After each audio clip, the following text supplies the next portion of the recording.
اقوام متحدہ میں اسلامی جمہوریہ ایران کی نائب مستقل مندوب نے دہشت گردی اور دہشت گرد گروہوں کے وجود کو افغانستان کی سلامتی نیز پڑوسی ملکوں اور عالمی برادری کے لیے بڑا اور سنجیدہ خطرہ قرار دیا ہے۔ پاکستان مسلم لیگ نون کی نائب صدر مریم نواز اور ان کے شوہر ایون فیلڈ ریفرنس سے بری کر دیے گئے ہیں۔ پاکستان میں کسان اتحاد کا لانگ مارچ اسلام آباد پہنچ گیا ہے۔ ہندوستانی سپریم کورٹ نے اس قاطع حمل کو خواتین کا حق قرار دیا ہے۔ عراق کی سیکورٹی فورسز نے بصرے اور زیکار کے گورنر ہاؤس کو اپنے کنٹرول میں لے لیا ہے اور سیونی فوجیوں نے غرب اردن پر حملہ کر کے متعدد فلسطینیوں کو زخمی کر دیا ہے۔ سماعت فرمائیے تفصیل سے خبریں۔ اقوام متحدہ میں اسلامی جمہوریہ ایران کی نائب مستقل مندوب زہرا ارشادی نے افغانستان کے بارے میں سلامتی کونسل کے اجلاس سے خطاب کرتے ہوئے کہا کہ افغانستان میں داعش دہشت گرد گروہ سے وابستہ مختلف دہشت گرد گروہوں کے پنپنے کے بارے میں موصول ہونے والی رپورٹیں تشویشناک ہیں۔ انہوں نے کہا کہ افغانستان کی موجودہ انتظامیہ کو دہشت گردی کے خلاف مہم سے متعلق اپنے فرائض پر عمل کرنے کے علاوہ افغانستان میں تمام سفارتی مراکز کی حفاظت کی ضمانت فراہم کرنا ہوگی۔ اقوام متحدہ میں اسلامی جمہوریہ ایران کی سفیر اور نائب مندوب نے کہا کہ افغانستان کو دہشت گرد گروہوں من جملہ داعش اور القاعدہ کی محفوظ پناہ گاہ میں تبدیل نہیں ہونا چاہیے۔ انہوں نے کہا کہ افغانستان کی طالبان انتظامیہ کو چاہیے کہ ملک میں تمام قوموں اور گروہوں پر مشتمل ایک وسیع البنیاد حکومت کی تشکیل کے بارے میں عالمی برادری کے مطالبات پر عمل کرے اور اس بارے میں اپنا وعدہ پورا کرے۔ زہرا ارشادی نے کہا کہ ایک وسیع البنیاد حکومت کے قیام کے ذریعے ہی تمام افغان شہریوں کے حقوق کا تحفظ کیا جا سکتا ہے۔ انہوں نے مزید کہا کہ افغانستان کی بعض شخصیات اور اداروں کے خلاف عائد کی جانے والی پابندیاں انسان دوستانہ امور اور اقتصادی سرگرمیوں اور اس ملک کی ترقی و پیش رفت کی راہ میں رکاوٹ بن رہی ہیں، جنہیں ختم ہونا چاہیے۔ افغانستان کے موضوع پر اقوام متحدہ کی سلامتی کونسل کے اجلاس میں روس اور چین کے نمائندوں نے بھی افغانستان کے اثاثے آزاد کیے جانے کی ضرورت پر زور دیا۔ روس اور چین کے نمائندوں نے اعلان کیا کہ افغانستان کے معاشی مسائل حل اور افغان عوام کے معیار زندگی کو بہتر بنانے کے لیے اس ملک کے اثاثوں کو آزاد کیے جانے کی اشد ضرورت ہے۔ انہوں نے کہا کہ افغانستان کے قومی مرکزی بینک کے اعلان کے مطابق اس ملک کا اثاثہ مکمل طور پر افغانستان کے سپرد کیے جانے کی ضرورت ہے تاکہ افغان عوام کی صورتحال کو بہتر بنانے میں مدد مل سکے۔ افغانستان کے ایوان تجارت اور سرمایہ کاری نے بھی اعلان کیا ہے کہ افغانستان کے اثاثے منجمد رکھے جانے سے افغان عوام کی معیشت پر نہایت بدتر اثرات مرتب ہو رہے ہیں۔ واضح ہے اگست 2021 میں افغانستان میں طالبان کے برسر اقتدار آنے کے بعد امریکہ نے اس ملک کے اثاثے منجمد کرنے کا اعلان کیا۔ اس کے علاوہ امریکی صدر جو بائیڈن نے فروری میں ایک آرڈیننس پر دستخط کیے ہیں جس کی بنیاد پر افغانستان کے $7 ارب انسان دوستانہ فنڈ اور 11 ستمبر کے دہشت گردانہ حملوں میں مارے جانے والے افراد کے اہل خانہ اور ان کے گھرانوں میں تقسیم کیے جانے کی اجازت دی گئی ہے۔ ایران کے نائب وزیر اقتصاد نے کہا کہ ایران کی بیرونی سرمایہ کاری میں 2 گنا اضافہ ہوا ہے۔ ایران کے نائب وزیر اقتصاد علی فکری نے کہا ہے کہ ایک سال میں ایران میں $4 ارب 80 کروڑ کی سرمایہ کاری ہوئی ہے، جبکہ اس عرصے کے دوران $8 ارب 90 کروڑ سے زائد ڈالر کی بیرونی سرمایہ کاری کا اجازت نامہ جاری کیا گیا ہے۔ دریں اثنا ایران کی تجارتی ترقی کی تنظیم کے سربراہ نے بھی ایران کی صنعتی پیداوار کی برآمدات میں 70% کا اضافہ ہونے کی خبر دی ہے۔ ایران کی تجارتی ترقی کی تنظیم کے سربراہ علی رضا پیمان پاک نے کہا ہے کہ صنعتی برآمداتی اشیاء کی پیکنگ اور کیفیت پر خاص طور سے توجہ دی جا رہی ہے۔ انہوں نے کہا کہ آئندہ 2 ماہ میں روس کے ساتھ مشترکہ طور پر $1 ارب کی سرمایہ کاری سے گھریلو سامان تیار کیے جانے کا عمل شروع ہو جائے گا۔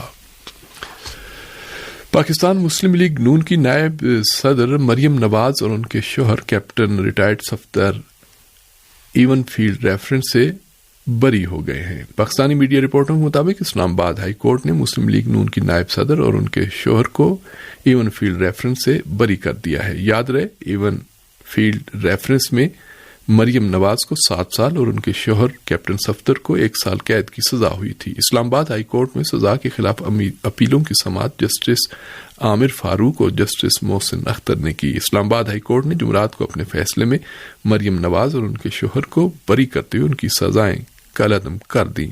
واضح رہے پاکستان کی احتساب عدالت نے ایون فیلڈ ریفرنس میں جولائی 2018 میں مسلم لیگ نون کی قائد اور سابق وزیراعظم نواز شریف کو 10 سال، ان کی بیٹی مریم نواز کو 7 سال اور کیپٹن صفدر کو 1 سال قید کی سزا سنائی تھی۔ پاکستان میں کسان اتحاد کا لانگ مارچ اسلام آباد پہنچ گیا ہے۔ پاکستان میں کسان اتحاد کے لانگ مارچ کے شرکاء اسلام آباد پہنچ کر جناح چوک پر دھرنے پر بیٹھ گئے ہیں۔ پاکستانی میڈیا رپورٹوں کے مطابق کسان لانگ مارچ کے شرکاء نے ڈی چوک جانے کا اعلان کیا ہے۔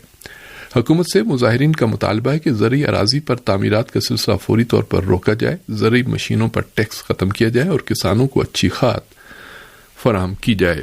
کسان مارچ کے شرکاء کا یہ بھی مطالبہ ہے کہ سیلاب زدہ علاقوں میں کھاد، بیج اور ڈیزل مفت فراہم کیا جائے اور گندم کی قیمت 4000 اور گنے کی قیمت 400 روپے فی من مقرر کی جائے۔ رپورٹوں کے مطابق کسان اتحاد کے رہنماؤں نے حکومت کے ساتھ مذاکرات کے لیے آمادگی کا اعلان کرتے ہوئے کہا کہ اتحاد ایک 5 رکنی کمیٹی تشکیل دے گا جو حکومت سے مذاکرات کرے گی۔ ہندوستان میں راہل گاندھی کی قیادت میں کانگریس پارٹی کی بھارت جوڑو یاترا نے کیرالہ کا مرحلہ مکمل کر لیا۔ ہندوستان کی سرکاری خبر رساں ایجنسی UNI کے مطابق راہل گاندھی کی قیادت میں بھارت جوڑو یاترا کو کیرالہ کے عوام کی زبردست حمایت حاصل ہوئی۔ بھارت جوڑو یاترا کا کیرالہ کا مرحلہ مکمل ہونے پر کیرالہ کے عوام کی حمایت کا شکریہ ادا کیا گیا۔ اس رپورٹ کے مطابق بدھ کی شام جب بھارت جوڑو یاترا راہل گاندھی کے حلقہ انتخاب وائناڈ پہنچی تو قبائلی فلم ساز لیلا سنتوش نے بھی یاترا میں شمولیت اختیار کی۔ راہل گاندھی کی قیادت میں بھارت جوڑو یاترا کنیا کماری سے شروع ہوئی ہے اور 3500 کلومیٹر کی مسافت طے کر کے سری نگر پہنچے گی۔ اس یاترا کا مقصد ہندوستانی سماج سے نفرت کا ماحول اور معاشی عدم مساوات کو ختم کرنا، مذہبی، نسلی اور قبائلی منافرت کی بنیاد پر ہندوستانی سماج کو تقسیم کرنے کی مبینہ BJP پالیسی کے خطرات سے عوام کو آگاہ کرنا اور قومی یکجہتی کے جذبے کی تقویت کرنا بتایا گیا ہے۔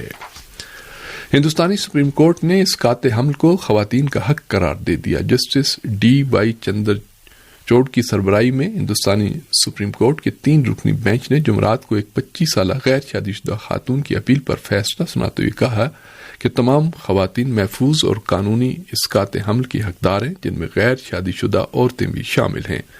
ہندوستانی سپریم کورٹ کی 3 رکنی بینچ نے اپنے فیصلے میں MTP کی تشریح کرتے ہوئے کہا ہے کہ شادی شدہ خواتین کی طرح غیر شادی شدہ، بیوہ اور طلاق یافتہ خواتین بھی 24 ہفتے تک کے جنین کی اسقاط کے حقدار ہیں۔ سپریم کورٹ آف انڈیا نے اپنے فیصلے میں MTP ایکٹ کی تشریح کرتے ہوئے اعلان کیا ہے کہ ایکٹ کے مقاصد کے تحت شادی شدہ اور غیر شادی شدہ خواتین میں فرق مصنوعی ہے جس کو آئینی طور پر برقرار نہیں رکھا جا سکتا۔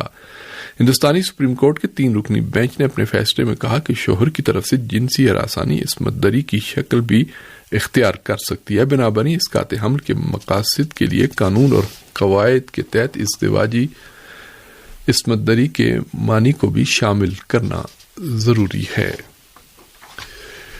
عراق کی سیکورٹی فورس نے بصرے اور زیقار کے گورنر ہاؤس کو اپنے کنٹرول میں لے لیا ہے۔ ارنا کی رپورٹ کے مطابق عراق کی سیکورٹی فورس نے بصرے اور زیقار کے گورنر ہاؤس کی عمارتوں کو جن پر صدر دھڑے کے حامیوں نے قبضہ کر لیا تھا پھر اپنے کنٹرول میں لے لیا اور وہاں سے صدر دھڑے کے افراد کو باہر نکال دیا۔ صدر دھڑے کے حامی عراق کے سابق وزیر اعظم نوری مالکی کے خلاف نعرے لگاتے ہوئے گورنر ہاؤس کی عمارت میں داخل ہو گئے تھے اور عمارت پر قبضہ کر لیا تھا۔ صدر دھڑے کے حامیوں نے گورنر ہاؤس میں دھرنا دینے کا اعلان کیا تھا مگر عراقی سیکورٹی فورس نے ان حامیوں کو وہاں سے باہر نکال دیا۔ ایک اور رپورٹ میں بتایا گیا کہ بغداد کے گرین زون میں صدر دھڑے کے حامیوں اور سیکورٹی فورس کے مابین بدھ کی جھڑپوں میں 133 افراد زخمی ہوئے۔ زخمی ہونے والوں میں 4 اعلیٰ پولیس افسران سمیت 122 پولیس اہلکار اور 11 عام شہری شامل ہیں۔ سیونی فوجیوں نے غرب اردن پر حملہ کر کے متعدد فلسطینیوں کو زخمی کر دیا۔ القدس العربی کے مطابق فلسطین کی ہلال احمر کمیٹی نے اعلان کیا کہ غاصب سیونی فوجیوں نے اپنے تازہ حملے میں غرب اردن کے جنوب میں واقع دورہ شہر میں گھس کر 12 فلسطینی شہریوں کو زخمی کر دیا۔ ہلال احمر کے بیان میں آیا ہے کہ 5 لوگوں کو جنگی گولیاں مار کر زخمی کیا گیا جبکہ 2 لوگوں کو ربڑ کی گولیوں سے نشانہ بنایا گیا۔ بتایا جا رہا ہے کہ مزید 5 فلسطینی شہری صہیونیوں کے آنسو گیس کے گولوں کی زد میں آ کر زخمی ہوئے۔ صہیونی فوجیوں نے جمعرات کی صبح برق سلیمان نامی علاقے پر بھی دھاوا بول دیا اور ایک فلسطینی شہری کے گھر کو اس بہانے سے مسمار کر دیا کہ اس کے پاس تعمیرات کے قانونی دستاویزات نہیں تھے۔ بدھ کے روز بھی صہیونی فوجیوں نے غرب اردن میں واقع جنین کیمپ پر حملہ کیا اور شہید راحت حازم کے گھر کو محاصرے میں لے لیا۔ اس موقع پر فلسطینی مجاہدین اور صہیونی فوجیوں کے درمیان شدید مسلح جھڑپیں ہوئیں۔ ان جھڑپوں میں کئی فلسطینی نوجوانوں کے شہید اور کم از کم 44 فلسطینی شہریوں کے زخمی ہونے کی خبر موصول ہوئی ہے۔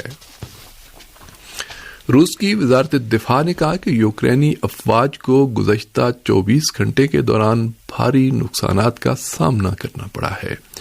روس کی وزارت دفاع کے ترجمان نے جمعرات کو اعلان کیا ہے کہ گزشتہ 24 گھنٹے کے دوران روسی افواج کی خصوصی کارروائی میں 510 یوکرینی فوجیوں اور کرائے کے جنگجوؤں کو موت کے گھاٹ اتار دیا گیا۔ انہوں نے مزید کہا کہ روسی افواج نے ان کارروائیوں میں یوکرین کی 15 جنگی گاڑیوں، 4 ٹینک، 6 بختربند گاڑیوں، 2 امریکی توپوں، ایک S-300 میزائل سسٹم اور کیف کی فضائیہ کے 124 جیٹ فائٹر کو تباہ کر دیا۔ روس نے اعلان کیا ہے کہ کیف کے ساتھ مذاکرات کا راستہ کھلا ہوا ہے، لیکن اگر یوکرین نے تاخیر سے کام لیا تو معاہدے کا حصول پیچیدہ ہوتا چلا جائے گا۔ اور آخر میں یہ خبر کہ یورپی کمیشن نے تیل کی قیمت کی حد مقرر کرنے اور روسی برآمدات کو $7 ارب تک محدود کرنے کا اعلان کیا ہے۔ یورپی کمیشن کی سربراہ اورسلا فون ڈر لیئن نے کہا ہے کہ یورپی یونین کے 27 رکن ممالک جس معاہدے پر دستخط کریں گے اس کے تحت یورپی کمیشن گروپ 7 کے ساتھ ہونے والے معاہدے کے تحت روس کے تیل کی قیمت کی حد مقرر کرے گا۔ انہوں نے کہا کہ روسی برآمدات کو بھی $7 ارب تک محدود کیا جائے گا اور یورپی یونین سے روس جانے والی ان مصنوعات پر بھی پابندی عائد کر دی جائے گی جنہیں ماسکو ان کے بقول اپنے فوجی عزائم کے لیے استعمال کر سکتا ہے۔ یاد رہے کہ جنگ یوکرین شروع ہونے کے بعد یورپی یونین نے اب تک روس کے خلاف 7 بار شدید پابندیوں کا اعلان کیا ہے۔ یوکرین جنگ 8 مہینے سے جاری ہے جو مغرب کی جانب سے ہتھیاروں کی ترسیل کے نتیجے میں مزید طویل ہوتی جا رہی ہے۔